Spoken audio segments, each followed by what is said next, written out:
primero, nosotros todos los años hacemos una actividad y que los de aire sobre todo han podido asistir, ¿no? En la Navidad cerramos el año, cerramos un ciclo, cerramos una fase, ¿verdad? Y eso lo hemos hecho en el 2024. Han actuado aquí compañeros nuestros del programa de aire, que hicieron una actuación muy bonita, con Silvia, que les pudo, hicieron un teatro sobre una reflexión de Navidad, muy interesante.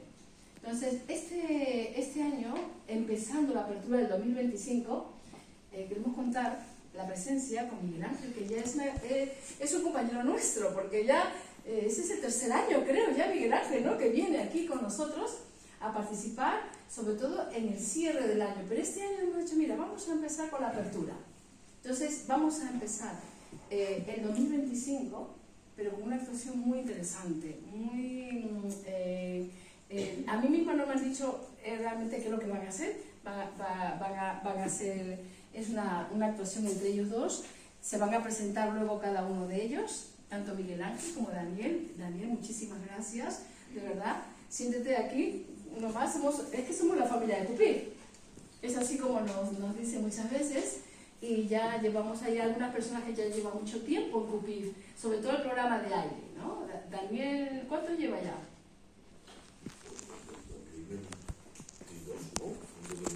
3 años, se va para el tercer año, con Cupir, ¿no? Wilson también ya lleva 2 años, ¿no? 2 años. Bueno, Vladimir es el que lleva menos, los que están aquí ahora mismo. Más tablacho. Pero menos, un año, algo así. Entonces, porque es otro programa distinto, que son los jueves de 7 a 9. Adelante. Adelante. Sí. Hay que poner aplausos o silencio, ¿se acuerdan que cuando hicimos el teatro? Muy bien, adelante.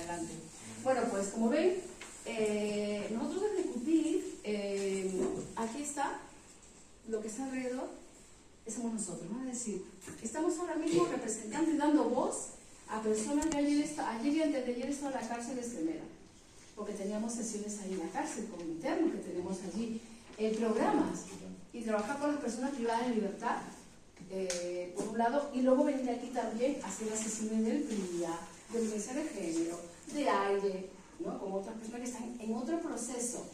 Entonces, si bien es cierto que el juez nos obliga, o alguna junta de tratamiento, o instituciones penitenciarias, a hacer este tipo de programas, una vez que llegamos aquí, aterrizamos, ¿verdad? Somos muy estrictos en el sentido de la asistencia, la participación, las tareas, que siempre estamos dando la lata, pero es importante porque todo eso tiene que ver con el aprovechamiento que tienen estos programas de intervención. Entonces yo agradezco de verdad, aunque coinciden con sus horarios, tenían que venir sí o sí, pero que estemos aquí y que por favor aprovechemos esta actuación que nos van a dedicar hoy día. Ahora mismo están representados aquí en estos momentos las personas que están en prisión también, las personas que están privadas de libertad. ¿Por qué? Porque la próxima semana, cuando vaya a la casa otra vez, les vamos a contar esta experiencia y lo compartimos con ellos. Entonces, ellos se van a sentir representados y por supuesto ustedes que están aquí, aprovechenlo de tener la calidad humana y profesional tanto de Daniel como de Miguel Ángel. Miguel Ángel, algunos ya le conocen.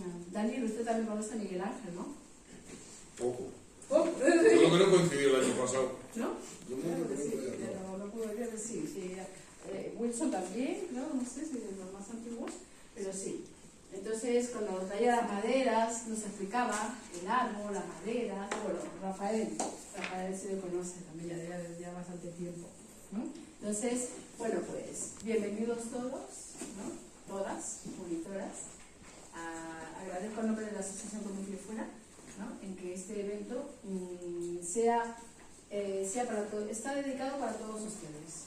Así que, por favor, es una sesión especial, ¿no?, se hace igual la emoción, la palabra inicial, y cuando acabe la sesión, antes de que acabe, mis compañeras, no sé si ya me han entregado el papelito para la palabra final.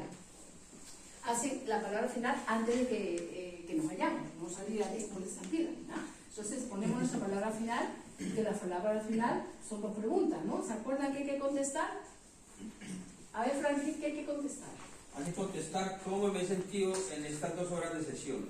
¿Y qué idea me dio de esta sesión? Muy bien, eso es, ¿no? Facilito. Eso, muy bien. Esas dos preguntas hay que contestar antes, contando con todo lo que hemos hecho desde que hemos abierto la reunión, ¿ya? Así que muchas gracias y nada, pues voy a dar paso ahora a mis compañeros, tanto a Miguel Ángel y a Daniel, para que ellos mismos se presenten, ¿ya? Muchas gracias. Buenas tardes.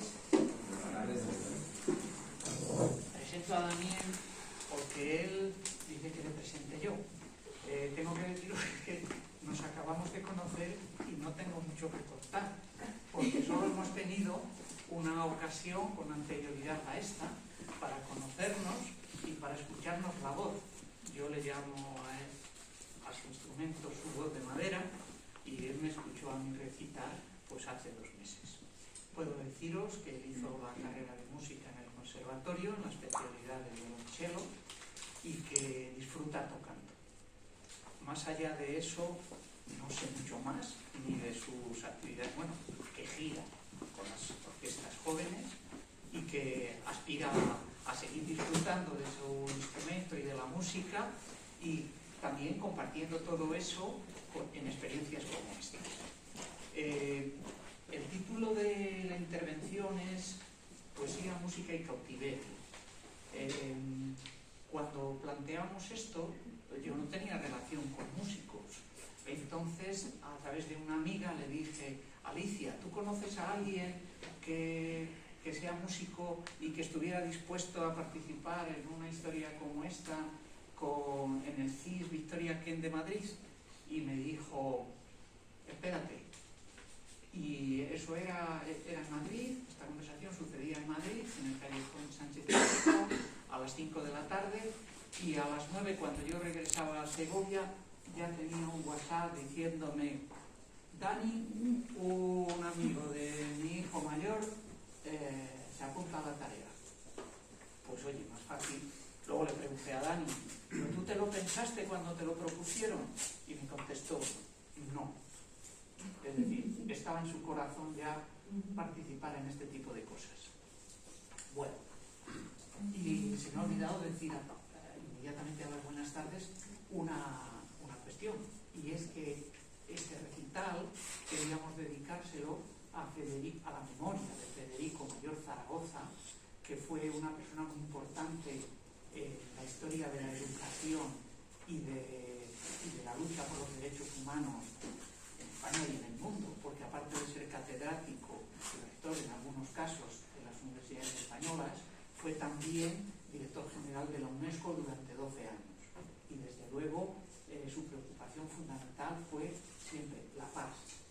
Creó una fundación que existe todavía, y es un poco para quien van destinadas estas palabras, la Fundación de la Paz, y dedicó pues eso, lo más importante de su vida, a la defensa de los derechos de la tierra, poniendo de manifiesto los errores que las sociedades humanas cometen en relación con su uso de los recursos naturales y del planeta, a los derechos humanos y a la paz, defendiendo siempre la interculturalidad, la solidaridad y el intercambio de opiniones para que la gente se conozca y se respete. Pues para él y a su memoria van dedicadas estos momentos. De mí decir que he sido carpintero durante 50 años y que terminada esa experiencia laboral hago otras actividades, unas relacionadas con la difusión de mi actividad profesional y otras, este va a ser el primer caso, pensando fuera de lo ordinario de mi vida, ¿no? Esta historia surgió porque tras una pequeña quirúrgica, los médicos me mandaron a hacer lo que ellos llaman reposo domiciliario, y yo no estoy acostumbrado ni a la primera parte, al sustantivo reposo, ni a la segunda, domiciliario. Y estando, porque lo tenía que cumplir, estando en la casa, pues me ocurrió pensar en los que tienen que hacer reposo de alguna manera, pero obligado, no por médicos, sino por otras circunstancias, y no precisamente domiciliario. Y surgió así, dije, anda, y si busco poesías, porque la poesía me gusta, si busco poesías que estén escritas en un contexto de pérdida de libertad, escritas por los propios protagonistas, pues a ver qué sale. Y me puse a buscar, y así surgió el acto de hoy: poesía, música y cautiverio. La palabra cautiverio es más amplia que simplemente prisión, porque aquí van a aparecer reflejadas opiniones que no están realizadas desde la experiencia de la cárcel o de la prisión, sino desde la enfermedad, desde el hospital e incluso desde la pasión, en este caso pasión amorosa, porque de todo podemos ser esclavos, hasta de la vida, porque no se quiera vivir. Bueno, y comienzo el recitado de los poemas. El primero, bueno, a los poemas o a los autores les haré una pequeña introducción para que la gente que no tenga hábitos de lectura o que no tengan experiencia de la cultura española, pues lo puedan situar. El primero es el romance del prisionero.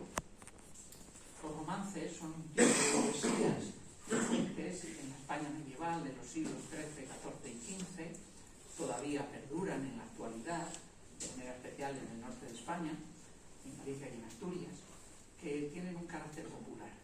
Lo difundían sobre todo los juglares, por eso se denomina poesía juglaresca, y también a veces los ciegos, que se ganaban la vida narrando historias, pues a veces eran de crímenes, a veces, generalmente eran crímenes, amores y desamores.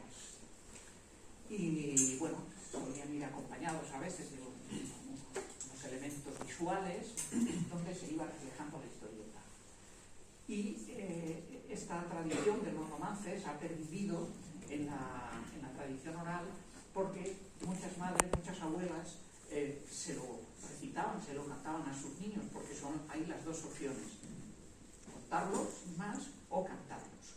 En este caso, en el romance del prisionero, ha tenido una gran difusión porque ese cantar lo han realizado personas con importancia en la música española.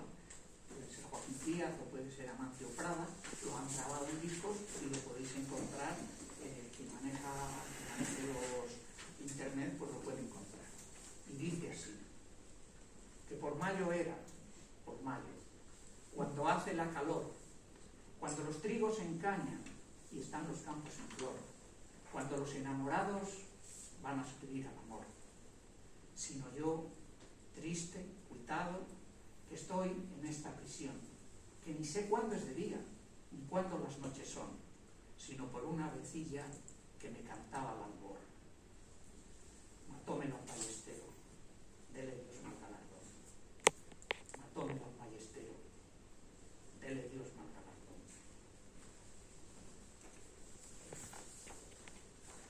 Ahora voy a leer una poesía que lleva por título Cantar del alma que se huelga de conocer a Dios por fe. Su autor es el conocido San Juan de la Cruz, conocido como poeta y como santo. Cualquiera de los dos acercamientos puede servir para haberle conocido.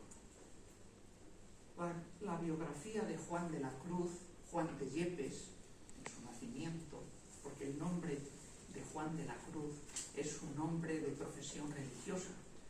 En las órdenes religiosas cristianas católicas, es tradición que quien profesa se puede cambiar el nombre y adoptar uno que venga a significar aquello que del mundo donde entra le es importante.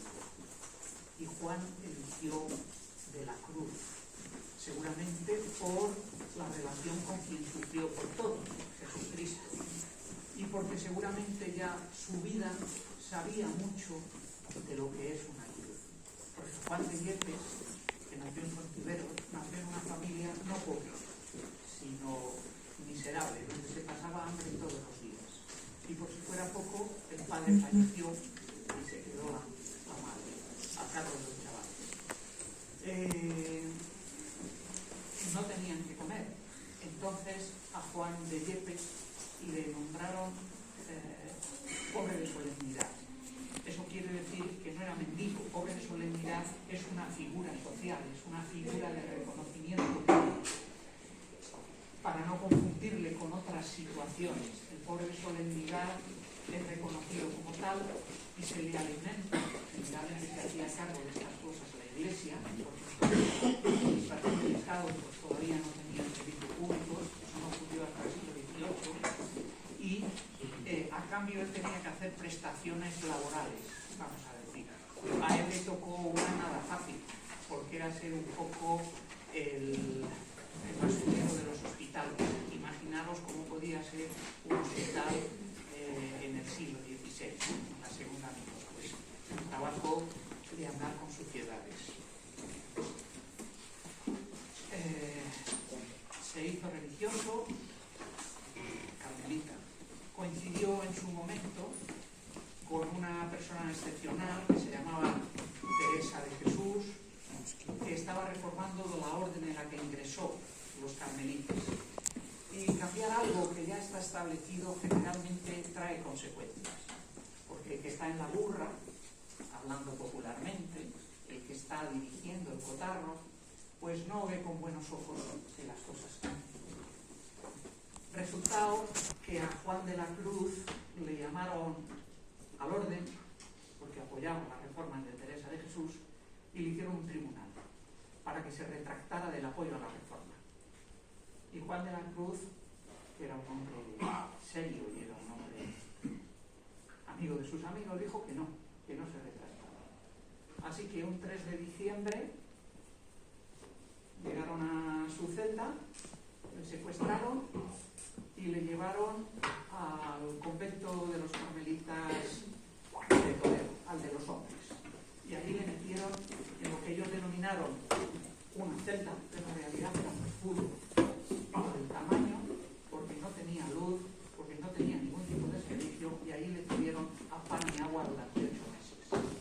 Ellos esperaban que o cascara o que doblegara, pero ni lo uno ni lo otro, porque aunque era físico, muchos autores le citan como físico, había comido tan poco que no tenía, le llamaban también menudillo, era una cosa vaporosa casi, pero de una resistencia, sobre todo de una resistencia espiritual y de carácter increíble.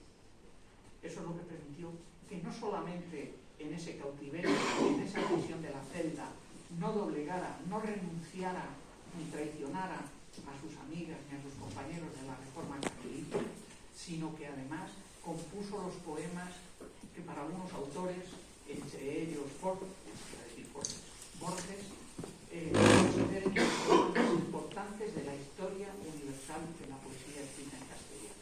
Y yo os voy a leer uno de ellos. Está escrito en castellano antiguo, entonces tenéis que elaborar un poco las frases y tenéis que pensar en esto que acabo de contar, que está escrito en unas condiciones miserables, durísimas, mucho más de las que podáis estar vosotros, eso con toda seguridad. Qué bien sé yo la fonte que emana y corre, aunque es de noche. Aquella eterna fonte está escondida, qué bien sé yo lo tiene su manida, aunque es de noche. Su origen no lo sé, pues no lo tiene, mas sé que todo origen de ella viene, aunque es de noche. Sé que no puede ser cosa tan bella y que cielos y tierra beben de ella, aunque es de noche. Bien sé que suelo en ella no se halla y que ninguno puede vadealle, aunque es de noche.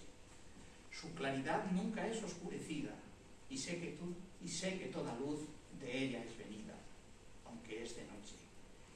Sé ser tan caudalosas sus corrientes que infiernos, cielos riegan las gentes, aunque es de noche. El corriente que nace de esta fuente, bien sé que es tan capaz y omnipotente, aunque es de noche. El corriente que de estas dos procede, sé que ninguna de ellas le precede, aunque es de noche.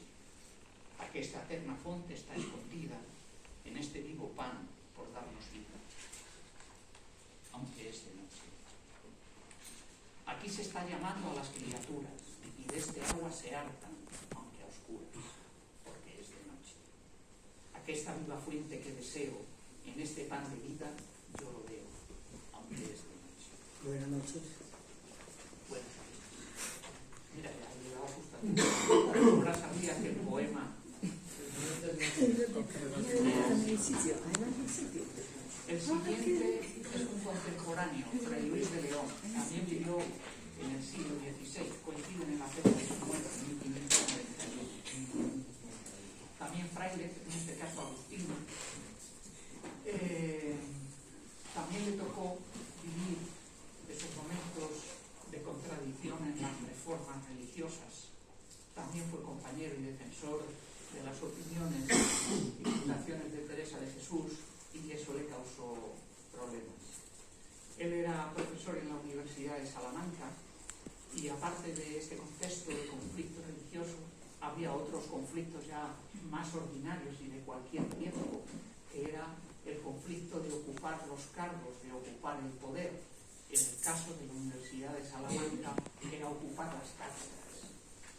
Esos espacios ideológicos, fundamentalmente, también de salario, se dirimían fundamentalmente entre órdenes religiosas, porque eran los que tenían formación como para luego poder enseñar.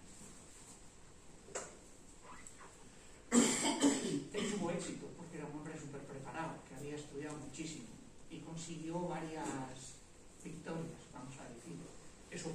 Eso supuso enemistades. Él era agustino y los que se presentaban en contraposición a él, a esas cátedras, querían ser enemigos.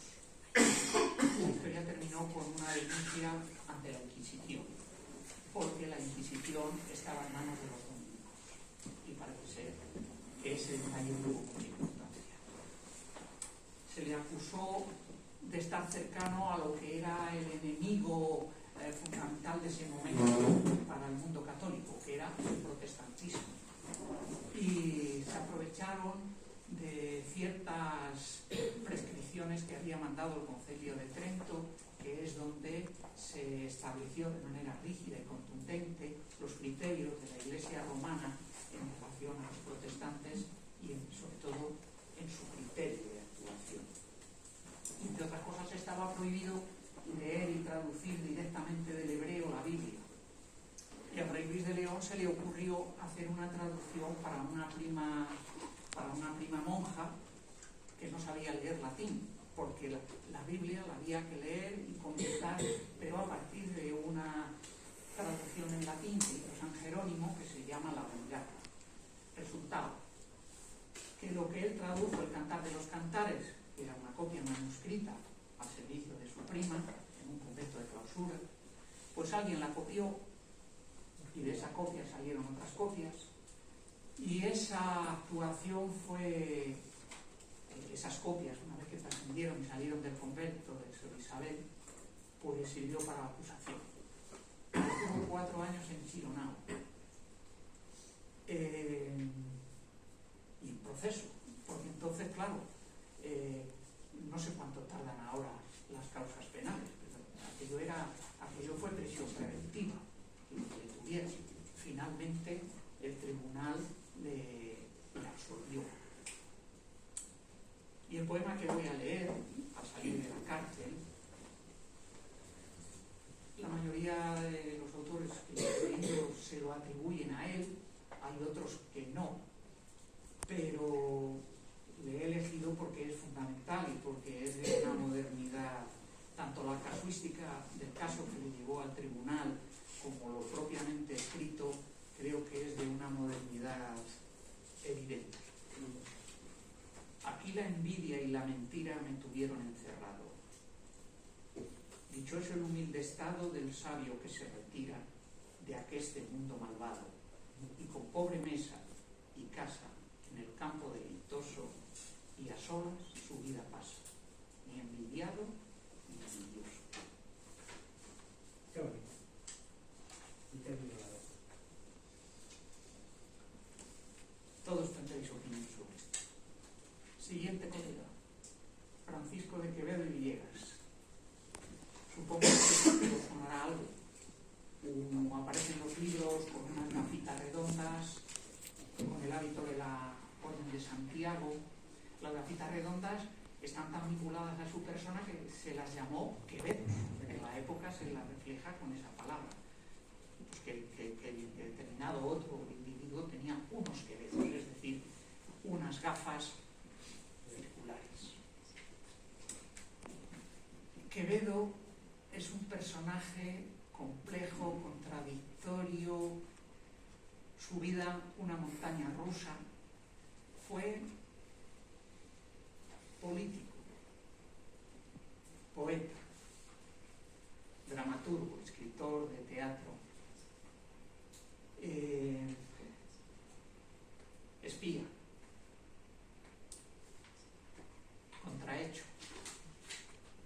miope, pero posiblemente uno de los ingenios más brillantes que ha dado la historia de la literatura española, con una lengua, en este caso traducida a pluma, que podría decirse viperina.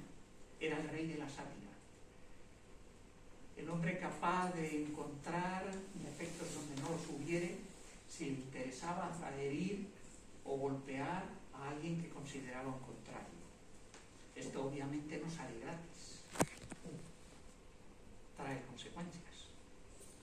Las consecuencias es que va a recibir lo mismo: calumnias, acusaciones y sobre todo enemigos. Unas veces declarado y otras veces ocultos. Él nació en una familia que estaba cercana a la administración del poder y él siempre buscaba la protección de un grande, de un duque, de un conde. Eso puede parecer que está bien y que da seguridad. Pues sí, en principio. Pero si el grande, frente al primus inter pares, el rey, le acusa de traición o de connivencia, detrás del grande van a ir todos los que estén alrededor. Y eso le pasó con su amigo, el duque de Osuna, a quien acompañó cuando este fue nombrado rey de Nápoles, y allí se lo pasó muy bien, porque se hizo miembro de una institución que había allí, porque esa parte, el rey de Nápoles, durante varios años perteneció a la corona española y la gobernaban españoles. Allí había una academia de ociosos. Fijaros qué nombre se autodenominaron ellos, porque ese era el concepto que tenía cierta aristocracia. Nosotros no trabajamos, tenemos las uñas largas. Las uñas largas siempre han sido testimonio del mal trabajo. El emperador de China tenía unas uñas que llevaba más de mucho tiempo y las tenía que sujetar con embañajes. Tenía unos servidores especializados en su mantenimiento, porque las uñas, como es material orgánico, se degradan. Y no mancharse las manos era el significado de no, yo no me mancho las manos, yo no trabajo en los oficios, yo soy otra cosa, soy hidalgo. Bueno, subía, bajaba al destierro. Tenía un señorío en Ciudad Real y allí pasaba los malos ratos. Cambiaban las circunstancias, porque en la corte española había, como pasa en todo momento en torno al poder, había conspiraciones, había gente que quizás se iba a ponerme yo y cosas parecidas. Volvió a ascender y llegó a ser secretario personal del rey Felipe IV, pero él era persona de vida complicada. Era muy amante de... Bueno, era misógino de entrada, pero eso sí, no salía de los lupanares. Estaba siempre haciendo gasto. Ni de las tabernas. Su enemigo literario, que fue Góngora, le llamaba Francisco Quevedo. Porque así se llevaban estos dos.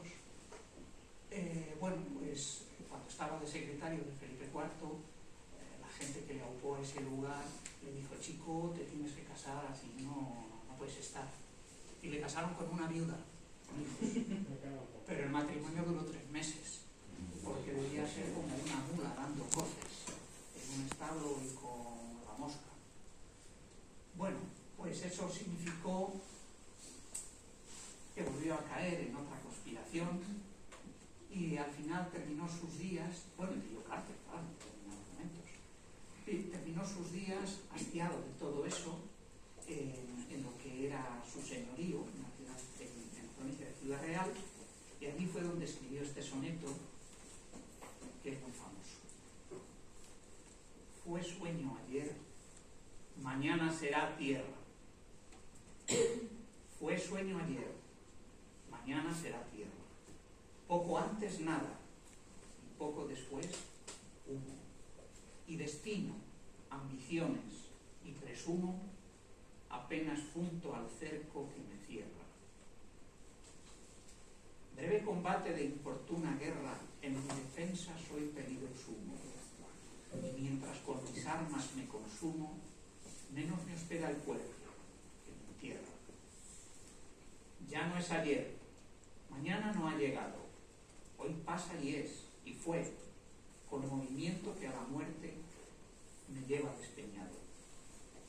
Azarosas son la hora y el momento que a jornal de mi pena y mi cuidado cavan en